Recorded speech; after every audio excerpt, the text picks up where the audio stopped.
Greenville, 600,000 people strong and growing by more than 10,000 people every year. That's 27 new people every day. Ironically, in the most reached city in South Carolina, some of these people have still never heard the gospel. And even with more than 125 evangelical churches in the Greenville area, there would not be enough seats to accommodate them all if they wanted to come to church next Sunday. Our vision in the Greenville Baptist Association is access to the gospel for everyone, starting here. We believe that God's called us to create access to the gospel here in Greenville and to the ends of the earth. We want to see every neighborhood in Greenville have access to the gospel in a way that's culturally relevant to them. The cultural barriers that we realize internationally, they are here domestically. We can't share the gospel in a culturally neutral way. And because we live in a multicultural America, even a multicultural Greenville, just because someone is sharing the gospel doesn't mean people are understanding it.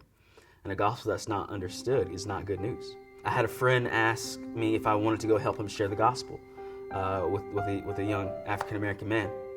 And I was like, oh man, that sounds great. And so we met with this guy, and seminary, you learn to use a lot of academic language to explain the gospel. And so my friend was explaining the gospel, and from all I could tell, I'm like, this is really good. He's doing a really good job explaining the gospel. And while I looked at the young man, he just didn't seem to be understanding.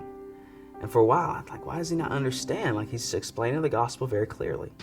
And then I realized, well, maybe I should try to share the gospel in slang and see if that would make sense to him. And so I spoke in slang and shared the gospel, and he goes, oh, okay. And so even though we were speaking the same language, there was a cultural barrier there that he was not legitimately understanding. And so me and him started meeting for Bible study regularly. He ended up coming to the Lord. He ended up getting baptized.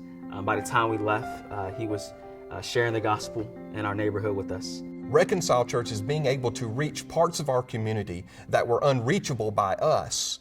But now they have gained access to the gospel because of the ministries of Reconcile Church and what they are doing in our community. And the access to the gospel, instead of being constrained, is actually growing and growing and growing in this community. And people are getting excited about what God is doing here.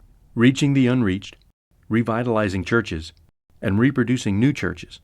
This is the vision of the Greenville Baptist Association churches. We're going to give our association large events that they can invite people to where people can hear the gospel. We want to reach the unreached. We want to continue doing things like Mission Greenville.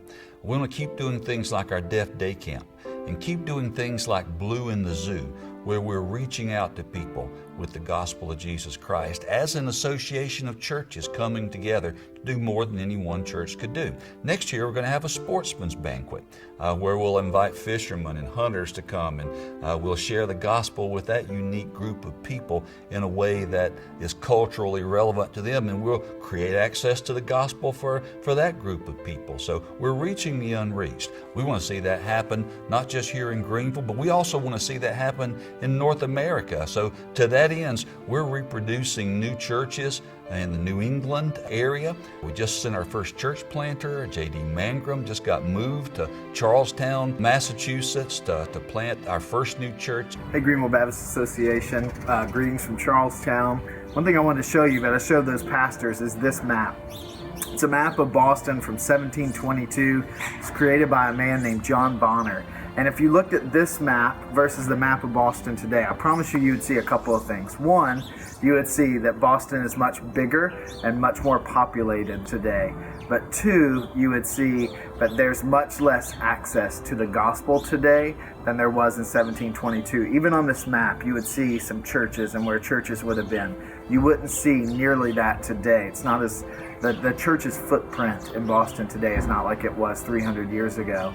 There's just less access. If you pick Charlestown up, many of you have heard this before, you placed it in Saudi Arabia or India or China, there would be more access to the gospel among those people than there is in our neighborhood. And we want to change that. We want to see every man, woman, boy, and girl here in Charlestown have repeated opportunities to respond to the good news of Jesus. And you're allowing us to do that. And we're thankful for it. And the thing we love about GBA is you have a heart for New England, you have a heart for the nations, and you have a heart for Greenville County. But that vision does not stop in North America. In 2017, Greenville Baptist Association is going to the ends of the earth, adopting unreached people in Southeast Asia. We're going to adopt an unreached people group that's 99.9% unchurched, unchristian, and Buddhist. They have no access to the gospel throughout most of that country. There are more than 60 million people who, if they died tomorrow, they would die without ever hearing the story of Jesus Christ even once. And we believe that everybody ought to have access to the gospel to at least the extent that they get to hear about Jesus one time before they die. We're grateful to the churches of the Greenville Baptist Association because through your contributions, not only to our budget, but to the Global Missions Fund, you enable us to create access to the gospel for people starting right here in Greenville and going to the ends of the earth. So thank you, Greenville Baptist Association. We're excited about what God's at work doing here in our midst.